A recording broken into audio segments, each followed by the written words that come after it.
This is the fourth time ALRiM organized this Global Risk Conference.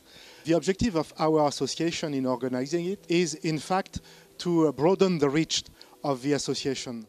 This is at the expense of having a more middle-term approach for several phenomena which are out there and which needs to be, observed, understood and anticipated.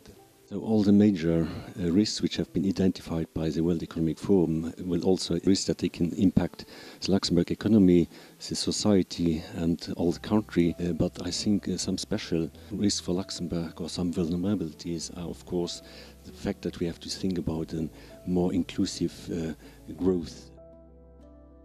There are two big things I'd stress in relation to the most recent report. First of all, it's the prominence of environmental risks. When we look at individual headline risks in terms of their likelihood and their impact, it's striking the prominence of environmental risks, just highlighting how big an issue this is and will remain. But when we start looking beneath the headline risks and we look at the drivers and the interconnections, that's when the social, political and economic factors start to come out. This is particularly clear when we look at what we call the trends driving developments in the risk landscape over the next 10 years. If you look the last couple of weeks when we had all those global and ransomware outbreaks, it's really creating a kind of a sense of fear.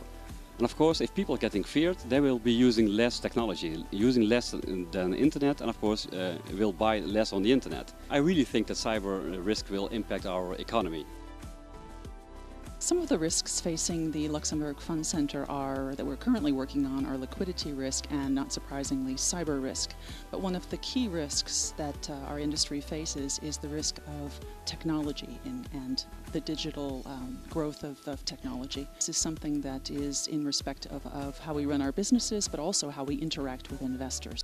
The biggest risk for Luxembourg is the fragmentation or diminished role of the European Union, because Luxembourg has always thrived at an open marketplace and has managed successfully to transform itself through the changes that have been developing in, for example, in regulations, in tax, in the legal environment and so on.